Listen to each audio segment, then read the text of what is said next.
Hi guys, this is my mega review of 8x32 binoculars. Born out of obsession to find the best binoculars I could for under £300. I actually started off with 8x32s and 10x32s, but as I very quickly discovered, the 10s, although they've got a bit more zoom, they're 20% more zoomed in, but they're also 20% worse in brightness and chromatic aberration. Basically everything gets 20% worse as well as it's 20% zoomed in. So I think this price point and for what I've got to spend, I'd rather have a really sharp 8x one. So I've just gone with the 8x here to make it simple for the review. So I actually started off buying at this end and worked my way up until eventually I got to this end. And you'll see that price does have a pretty solid bearing on performance, although at the same price point you can get there are better options and worse options. So hopefully I'll help you through that.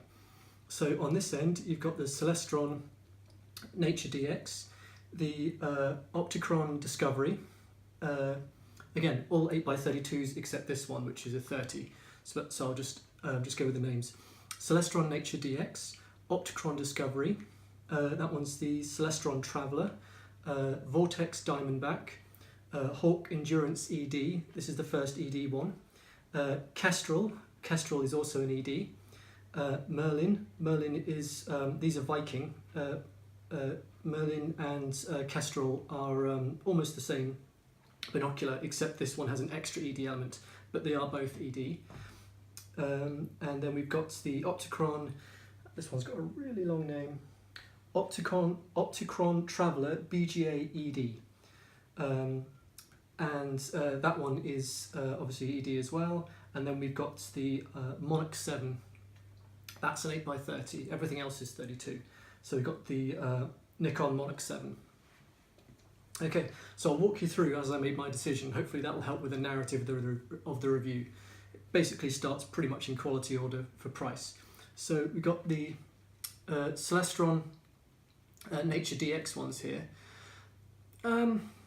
If you'd never tried a modern binocular, you'd probably think this was pretty good. My dad got this model. In fact, for the money, they are decent. Oh, by the way, they're all... actually, let's get some specs up here as well. So this one has a... 7.4 degree field of view, which is not bad. It's actually pretty wide compared to a lot of binoculars, but the trouble is I've now seen what really wide looks like. They are phase corrected. There is a decently bright image on them. The focus wheel is soft but very nice. Good twisting eye cups, very solid. It does feel like a really good solid product actually.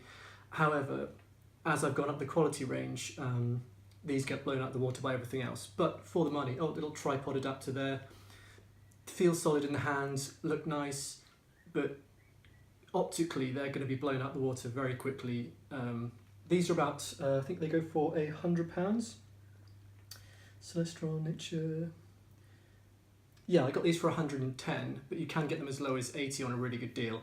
But if you've only got £100 to spend, that's basically what you're going to get. And if you don't look any further, then you'll probably be pretty happy with those. But I'll move swiftly on because I did.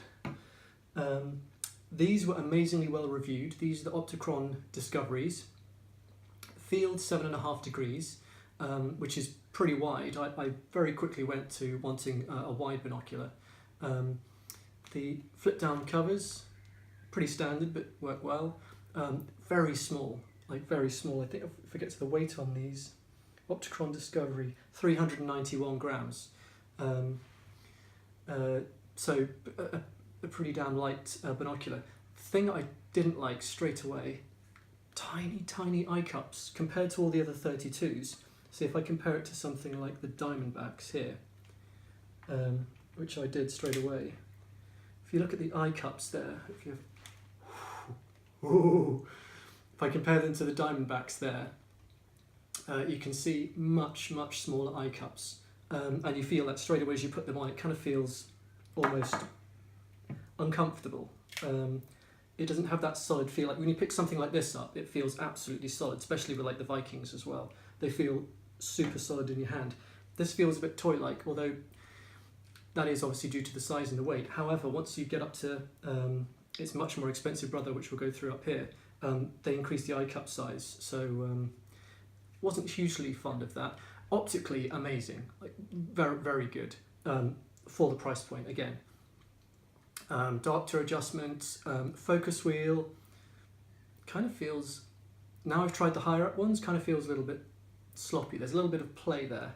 Basically these ones I wrote off pretty quickly. I put them up to my eyes, so this is my experience of using these. Put them up to my eyes, thought the eye cups are a bit small. It was almost hard to concentrate on the image because they were so small and hard to align. You get that, someone on the forums called it kidney beaning, which is those sort of shadows that sort of waft into view. I did get a bit of that and very quickly dismissed these. Optically very good, if you can get on with them, okay, but they don't feel fantastic. Like even compared to these are around about £150. These you can get for less than 100. These feel better quality than these. The eye cups are more, like if you look at the eye cups there, they feel more solid. I've just realised these are actually the 10s. I've got the 8s over there, but they're exactly the same build. I've just put the 8s down the other side of the room. But the focus wheels are it's just not as good. So I pretty much dismissed the Opticron out of hand. Okay, next up is the Celestron Trailseeker. Now these again phase coated 7.8 field of view, so a bit wider, considerably wider than these. I think they're a little bit wider than the Opticrons, so 7.8. You can see the additional field of view. Again, like the other Celestrons, good solid eye cups, good big meaty solid eye cups. Magnesium body. Just because I'm just doing this review, just talking it straight through, I've got a massive spreadsheet that I've put together of absolutely everything about these binoculars. The body, the shells, the optics, phase coating, all that kind of stuff. I'll probably put a link to this, put it on Google Drive or something, so that you can have that, so when you're going through this, if I miss anything, like what was it made of, then you can use that. But these are a magnesium body, which is really good for the price. These are £200, that is, everything's going to be in pounds because I'm in the UK. But really good, solid feel to it, much lighter than these. Let's find out the weight of these. 453 grams, so really nice lightweight for a 32mm binocular. Again, let's feel the focus wheel. Smoother, much smoother than the initial Celestron. But really nice feel to it. The main problem with these is these two, and specifically the Hawk. So this is the Vortex Diamondback and the Hawk Endurance ED. This is the same price. In fact, the Hawk is slightly cheaper actually. Hawk Endurance. Yep, the Hawk Endurance is £189, so about £190. Diamondback's about £185. I prefer both of these to these, and I'll tell you why. So these, decent sharpness, decent field of view, all that kind of stuff. However, and here's where my brain started to explode. The Diamondbacks have a really nice wide field of view. If I go to the Diamondbacks here, the 8s have a 8.1 degree field of view. So once you go above 8, it really does change things. Like it seems to be like a magic number. In linear, that's 143 meters. So at 1,000 meters, you would see 143 meter span. So the Diamondbacks have a really good field of view. The Diamondbacks are dielectric coated, which means there's an extra layer of coating on the prisms, which makes it brighter. So when they're not dielectric coated, generally they use coatings which have a sort of 96% light transmission, so you lose about 4% of the light. Once you go to dielectric, you lose less than 1% of the light, so that does make a difference.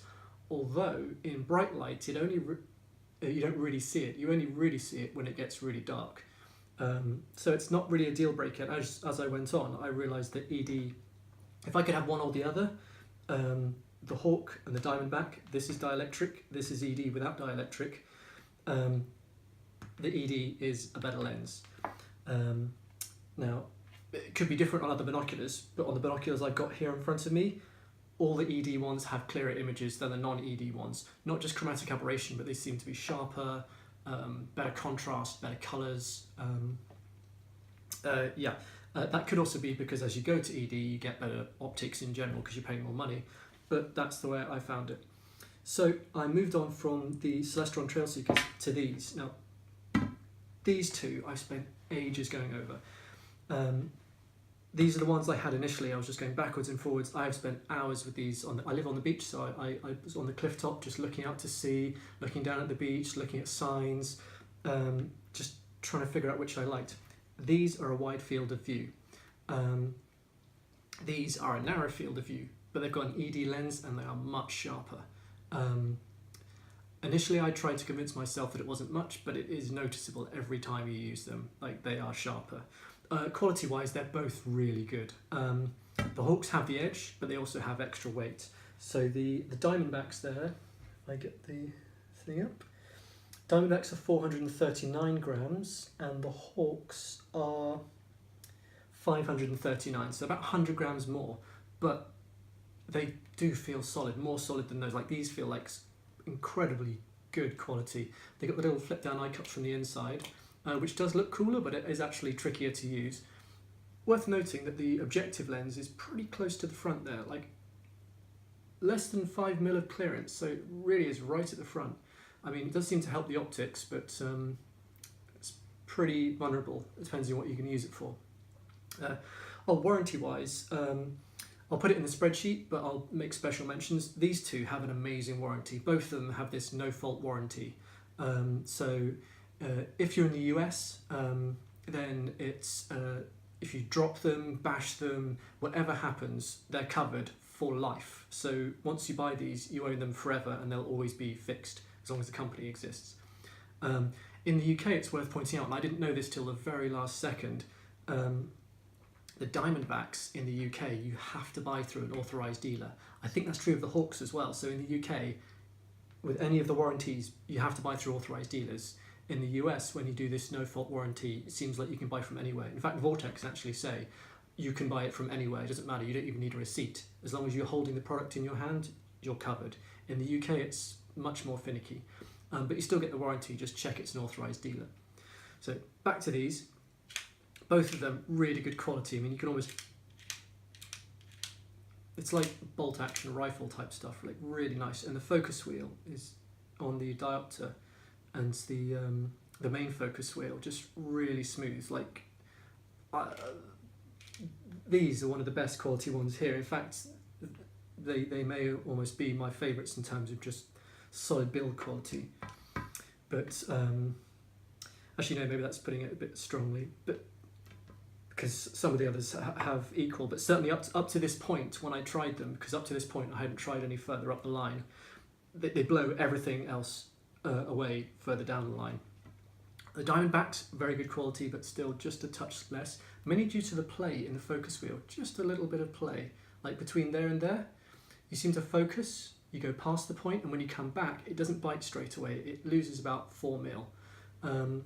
It may not sound like a big deal, but if you're doing it all the time, it just doesn't have that lovely feel of the, say, the Hawk or the Kestrels have really nice. In fact, every one from this point onwards has nice focus wheels, but the Hawk from here down has by far the best focus wheel. Eye cups on the Diamondback, really good and solid. In fact, possibly better. It actually takes a fair bit of hand strength too, thinking about it. You're only going to do it once, but initially when you think, oh, that's a very solidly built thing. Again, it's got diopter adjustment on it. What I mainly loved about these was the wide field of view, and also, almost more than any of these here, you can stick them on your eyes in almost any orientation and you don't get any shadows across your vision. Really good, reliable one. If you just want to like put these to your face and not have to worry about moving them around or learning how to use them, these are absolutely foolproof. In fact, these went out of my consideration before these for that reason, because they have a wide field of view and they're bulletproof in terms of just sticking up to your face and just being able to look at something straight away. Plane in the sky, bang, done. With the Hawks or say the Opticrons down here, definitely you might need a bit of work, but for that reason I really like these. And find it was just, so I'm trying to find out the 8.1 field of view. Up to this point, it's just hard to it's hard to explain how good field of view is after a few minutes. If you put them up to your eyes, say with the Endurances, if you're looking at a bird, you'll probably want these at this point. But with the Diamondbacks, if you're looking at a vista, much better. So up to this point, I would say neither of these win out against each other, but these were the first two I actually considered keeping. The Diamondbacks, slightly less sharp, but much better field of view. The Hawks, noticeably sharper, but not night and day sharper, but heavier and less field of view. And that brought me to the solution, the Viking Kestrel. Now these have both dielectric and ED glass, so really good, and they have a 136 meter field of view at 1,000 meters, which is a 7.8, slightly less than the Diamondbacks, but not quite as restrictive as the Hawks. If I go to the Hawks have a 7.4 degree field of view, which is 129 meters, and that's very noticeable. It's hard to explain from the numbers, but the Diamondback for me is much wider. The Kestrel, which is at 136 meters, 7.8, it's a good compromise. If you haven't seen a wider field of view up to this point, the Kestrel is a great one to go for. In fact, these are 185, these are 189, and these are 200. At this price point, get the Kestrel. The Kestrel, out of these three, combines the best elements of the Diamondback, the best elements of the Endurance, and the focus wheel is amazing. It's solid metal. You can see it's got that sort of, I'm not sure how they do, but that sort of diamond pattern on it. Really solid. Viking are actually an optics company. They repair all the other binoculars for Swarovski and Zeiss and Nikon. They can repair everyone else's binoculars. In fact, I think they said that for certain brands of binocular, they're the only people who repair it because they bought all the parts in stock. So they really know optics. As you can see, they haven't put as much into the style, I think, because they're not a design company. But where it counts, they've really put it in. Like you can see the diopter focus wheel. It's got that diamond pattern. It's metal. The focus wheel here is metal. Everything previous to this has been plastic. So the metal focus wheel is really nice, really smooth. Eye cups. Big, solid, chunky, just as good as either of these flip down eye covers and everything. Yeah, the objectives nicely recessed in there. I'd say more than 5mm. Actually, I'd say that's probably 10mm from right to the tip to where the objective is. That's probably 10mm. So at £200, the Viking Kestrel is definitely the winner. Like, no question. As soon as I saw this, I thought, well, that's it. If you go from this back to the Endurance, you'll notice that you're looking through a tunnel and you won't like it. And also, if you go back to the Diamondback, although it looked brilliant 5 minutes ago, now you're thinking it looks dull and the colours look off. That's actually a theme as you go up the range. Once you stop at the point you've got the money for, you'll be happy with what you've got. If you see the next one up, suddenly what you just looked at will seem terrible. So the Diamondbacks look absolutely fantastic, but as soon as you try the Hawk, you'll suddenly realise the colours are off and it's not as sharp. And same, try the Viking, you'll realise the colours are off. So yeah, at this price point, try the Kestrel. But Viking throw in a slight curveball. They've got the Viking Merlin, which is £39 more expensive, and you'd have a damn hard task figuring out why if you didn't phone them up, which I did. Okay, so going down these, they have both the same field of view. Actually, I'll just read out the specs. So both of them have a 7.8 degree field of view. 137 meters is the width of the field. Both 4mm exit pupil, which is obviously the same for any 32mm 8 times. Both dielectric coated, both phase corrected, both ED, both within 40 grams of each other. The Merlin is 509, actually sorry, the Kestrel is 509 and the Merlin is about 40 grams more than that.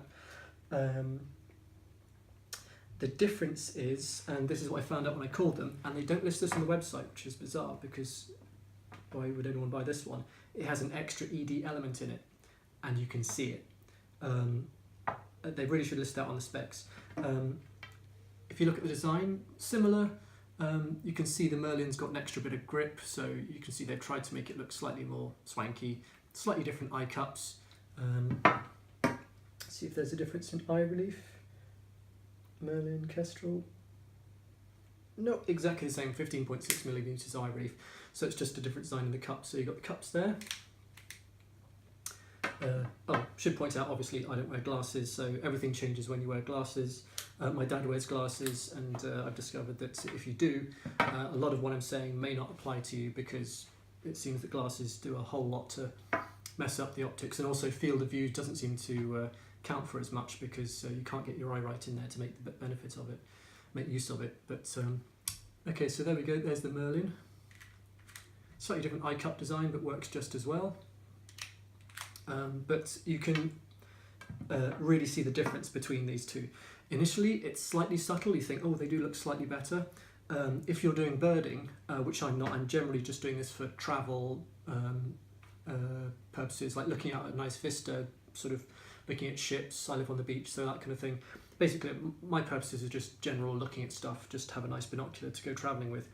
But if you're doing birding, the Merlin is substantially better. Because if you're looking at one object, there was a crow on the wall, and I looked with the Kestrel, brilliant optic. I looked with the Merlin, it was unbelievable, like really impressive. The sharpness and the colour in that central portion was really incredible. The extra ED element just seems to take out that edge blur and just really crispen things up, and also the colours seem to be slightly stronger. If you're looking at a vista, you may not notice the difference as much, but if you're looking at birding, then the Merlin is really decent. In fact, so this is 200 and this is 239. It depends how you are for money, but I kind of think for the difference in price for the extra 40 quid, I'd have the Merlin, possibly just because I couldn't stand the fact that, no, for 40 quid I could have had a better binocular that's exactly the same, just with a better lens in it. But that would be my choice. I'd go with the Merlin at this point. Then, what changed for me is my brother gave me an extra 50 quid. And that brought me on to these. And this was on a deal. These are the ones that I really wanted. I knew I shouldn't have them. Probably still shouldn't. But they are better. A lot better. This is the Nikon Monarch 7. It's an 8x30, so 2mm less objective size. Objective lens, probably if you're watching this you know all about what the different lenses are, but the objective lens is the lens at the front, probably should have mentioned that. But really nice little eye cups at the front there. Rubber armoured.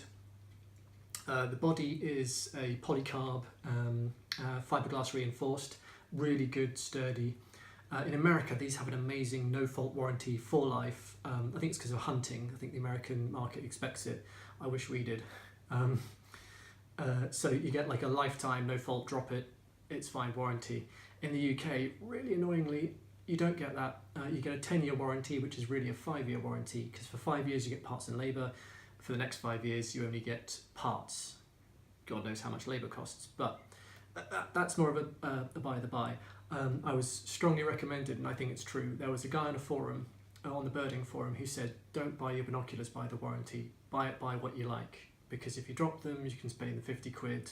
Like Viking will fix your binoculars for 50 quid if you knock them out of line, for example. So I think, considering how long you're going to use them, get the ones you like and then figure out the warranty later. So these ones have the widest field of view, 8.3 degrees.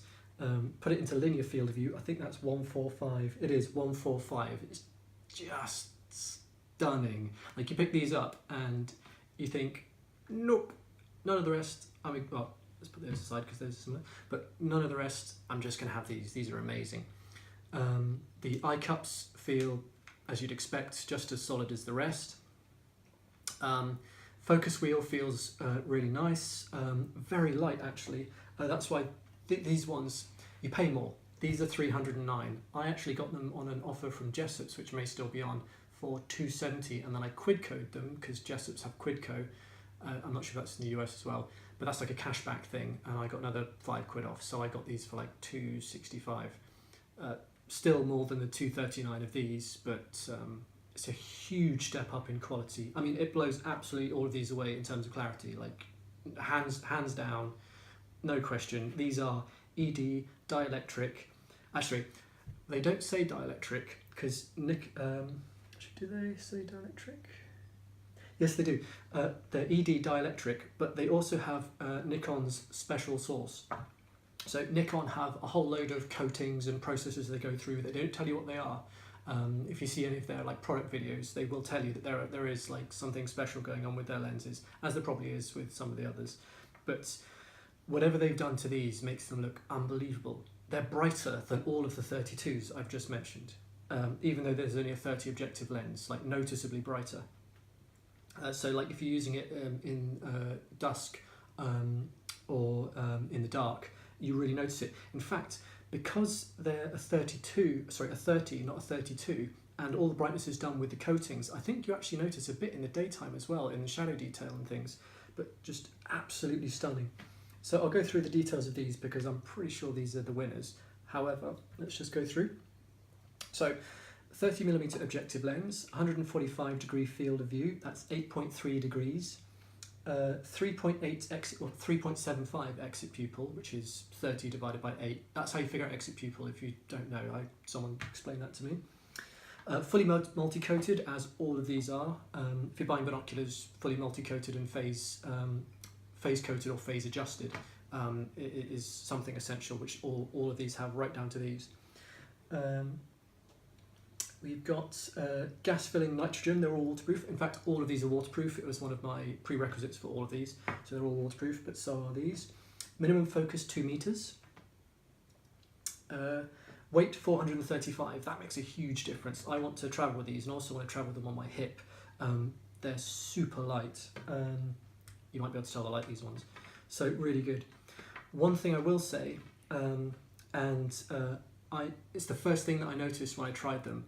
First of all, I didn't like these. I was just going to go back to the Merlins. I put them on and I noticed, again, what somebody called kidney beaning, which is quite a nice name for it, which is the flashes of black that come across, which I think is to do with your IPD alignment and basically just getting them adjusted on your face. And yeah, I really couldn't get on with them straight away because, like the Merlins, you put on your face, bang, done. Diamondback's the same.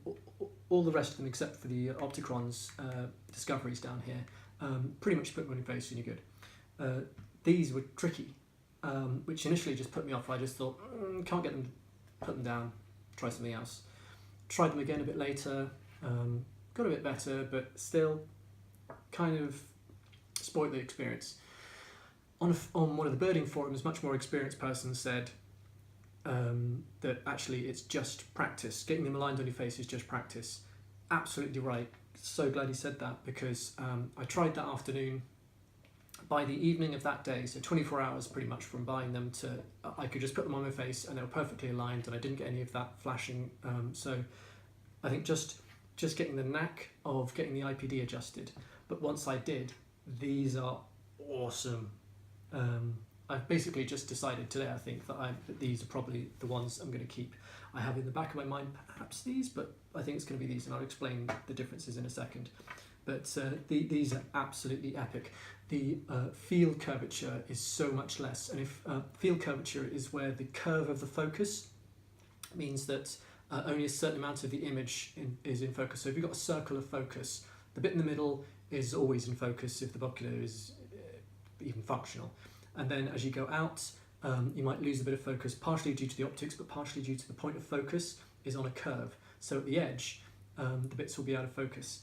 These have such a flat field of focus compared to these. I'm sure if you went crazy up to some Swarovskis or something, I'd probably find that they have even flatter. But if you look at the enormous field of view, and it is enormous, 145 meters, most of it's in focus. And when you look out over the sea at boats and things, you suddenly realise that your eyes relax and it's just easier to see the image, and that makes all the difference. So yeah, at this price point, at the price point of £300, which is these two, these guys are the top ones. These are amazing. I'll go through these as well. These are and I'm going to look at the name because they're a really long name. Opticron Traveler BGA ED. Okay, so these these have a reasonable body. It doesn't feel quite as premium. Actually, no, that's probably unfair. No, actually, I don't think it is. They feel solid and they feel solid enough. But at this price point, compared to the Nikons, or especially like solid things like the Merlins or the Hawks, it doesn't feel like they've put like a lot of work into the body. But that sort of stuff probably quickly drops away when you put them to your eyes. But very small, very light. If I go for the weight here, 451 grams, so a gnat heavier than this, but these are 435, but you don't notice it in the hand, obviously. It's just the same weight class, I would say. Focus wheel, pretty smooth, nice sort of firm feel to it, so it doesn't feel like it's going to wobble or anything. Much better focus than the one on the Discovery, but it would be, considering it's literally double the price. Eye cups, unlike the Discovery, nice big eye cups. Oh, I should mention these things, eye shields, they are awesome. Whichever ones of these you get, I would highly recommend the eye shields. It's a bit of rubber, you can find them on Amazon and other places, but you can flip them down like that, use them as a normal binocular, and then flip them up. And what it does is it covers that bit there to the side of your eye, and it blocks out external light. Whichever ones of these you get, this will make it seem like a much better binocular. You'll, especially if you don't get a wide-angle binocular, because without the wide angle to expand your field of view, you'll find your eye tracking off to the sides. Maybe if you're an experienced binocular user, you're more tunnel vision, but you'll find your eyes kind of wandering out to the sides. Whereas with this, you'll focus sort of downrange, as it were, down the binocular. But really good. These are 25 quid I got from Amazon for 2 pairs, but they do come with a warranty that lasts for life. So if you lose them or break them or whatever, they'll give you a new set. And you think you can get them cheaper. It's 17 or even 15 pounds some places. But just let you know, that doesn't come with the binocular. It doesn't come with the Nikons either. But I was just A/B testing these today. So yeah, focus wheel, nice and solid. The IPD adjustment, again, nice and solid. I think, yep, the middle comes out and it's got a tripod adapter, as does the Nikon. There we go, tripod. The Merlins have a tripod adapter, the Kestrels do, Diamondbacks don't, I believe. Nope, the Hawks do, and Celestrons do, and Opticrons don't. So by and large they have tripod adapters, but at this range the Opticrons and the Nikons do have tripod adapters. The image in these, really nice. Looking through these, I basically got to the point of almost hallucinating between the Nikons and the Opticron Travelers, going backwards and forwards, because they're both really good. They're both awesome binoculars. When you're going for something like the Hawks and the Diamondbacks, it's not difficult to see the difference. These are narrow and sharp, these are less sharp and wide. It's not difficult to see the difference, it's just difficult to see what it is that you want between the two, hence why I snuck up to the Kestrels and the Merlins. But with these, they're almost the same. These have an 8.2 degree field of view, the Opticrons. The Nikons have an 8.3, a bit more, but not night and day more. You definitely notice it, so when I was going backwards and forwards, I did prefer the wide field of view of the Nikons, or wider field of view of the Nikons. But the Opticrons had a decently wide field of view to put it in the same class and category. Both have dielectric. This is the exception with the dielectric. They call it Oasis coating, but if you look into what Oasis coating is, it's a dielectric. It's just their special name for it. 99% colour transmission, all that kind of stuff. So both ED glass, both phase coated, and both seem to have their own special sauce in terms of doing the optics and the coatings and things. The main differences between them, and this is what I concluded after, literally I went up today for about 4 hours, just going backwards and forwards between the two, and it took 4 hours to really get a hang of it. So that explains the how close, or not to say how close they are, but how good they both are. Here's basically the conclusion I came to. I spent almost all the testing time looking straight at objects. So I would look at a flagpole, the headland, which is in the distance, which is again in the centre of the image, a boat, all that kind of stuff. When I did that, they were both really close. It was just so hard to choose between them. Eventually I figured out that the Opticrons, in the red and the yellow mainly, but possibly over the spectrum, but really only noticeable in the red and the yellows, have just a bit more colour saturation. So looking at a red flag, literally 1, 2, 1, 2, and again, it's a subtle difference. Like, it took me a while to get it, but after a while you do get it, and you're like, yes, these do have slightly better colour saturation. And I was starting to think that the Opticrons were actually better, until somebody walked past and said, oh, what are those? I gave him a try. He tried them on, he said the Nikons are better. And I thought, I wonder why he said that. And I just looked out over the sea like he did, and I realised field curvature and sharpness, if you're looking at one object right in the centre of the view, it's hard to tell the difference. If you just do as you would do, like if you're on holiday and you looked out to sea, bang, you notice the Nikons have a way bigger sharp area in them. Like it's dramatically better. It's also why I think with the Nikons I found my eyes relaxing more, just because there was just much more in focus. Your eyes just sort of relax, and they just it looks like you've taken your vision and been thrown forward, which is always the feeling I was looking for, rather than looking through a telescope or that sort of circular field of view. You just feel like you've been sort of thrown forward into the distance, and you can kind of look around. Whereas with the Opticrons, the middle is in focus, but actually the rest of it is, I think, due to field curvature, again, where the middle bit is in focus and the focus points are then different towards the edge of the lens. Opticrons have seemingly a more dramatic field curvature to them than the Nikons. Not bad by any point, at any margin. Like compared to everything else, the Opticrons are just blow the doors off amazing. But compared to the Nikons just seem to have something incredibly special about them. Also for contrast, the Nikons are staggering. When you look out over the sea, even though it's slightly foggy and slightly cloudy, the Nikons seem to just bring everything into like pin sharp focus. It's not just a blue mulch. You can see all the crests of the waves. Everything suddenly looks really sharp, like you've suddenly switched on 4K on your TV. 1080p used to look brilliant, and you switched on 4K and you went, oh, okay, that's what everyone's talking about. That's what the Nikons do. That's basically why I think I'm going to go with the Nikons. I'm going to do a little bit more A/B testing, so this is as far as I've got today, but I can't see at the moment that I'm going to go for the Opticrons. However, as you can see by my hesitance, you couldn't really go wrong with either of these. Like I say, the bit I'll be testing, probably I'll go out this evening and tonight and test these in lower light as well, because I've tested the Nikons in low light but not the Opticrons.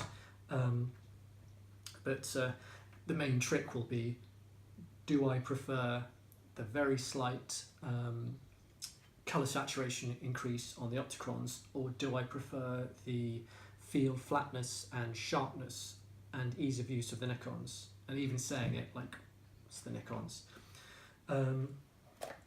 So, in summary, if you have your top-end money to spend, go with the Nikons. Nikon Monarch 7, 8x30, they're fantastic.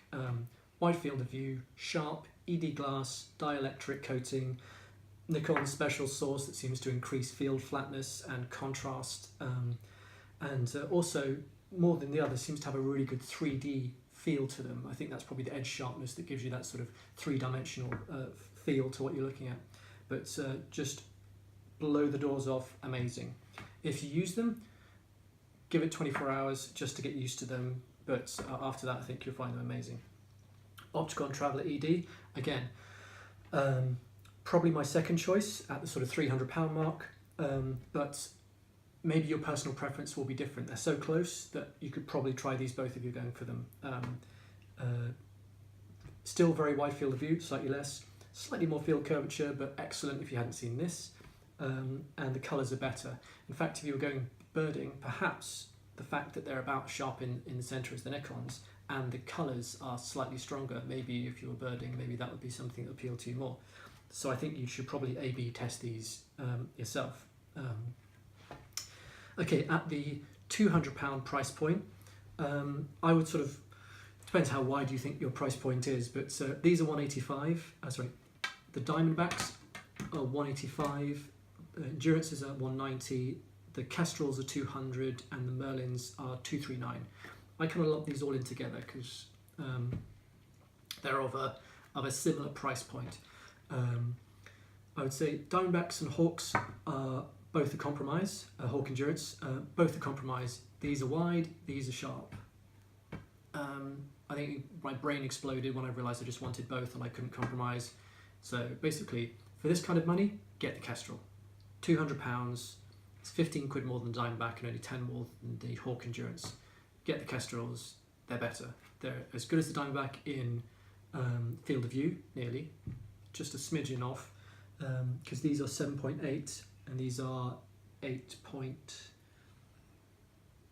and 8.1. However, the sharpness will win you over, definitely. I absolutely love field of view. As you can see, as I've gone up, I've gone for field of view. But the sharpness will, is just much better.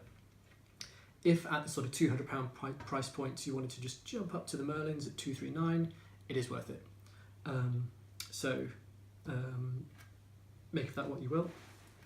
Although if you get an amazing deal on the Nikons at sort of 265, you're almost there. So, and the Nikons blow these out of the water totally, better in every regard. Okay, so going down, the Opticron Discoveries are 150. These are 200. Actually, sorry, should have pointed out, I basically discounted the Celestrons. These are the same price point as the Kestrels, and the Kestrels absolutely annihilate them. Like, they just destroy them. The Kestrels are sharper, better contrast, the field of view is nicer, the eye cups are nicer, the focus wheel is nicer. At £200, the Kestrels absolutely annihilate the Celestrons. So these are the Celestrons Trailseekers. Between those and the Kestrels, no competition whatsoever. Get the Kestrels. These are 150. These are the Opticron Discoveries. Field of view 7.5, which until I started going out range was half decent. But yeah, I didn't really like these at all.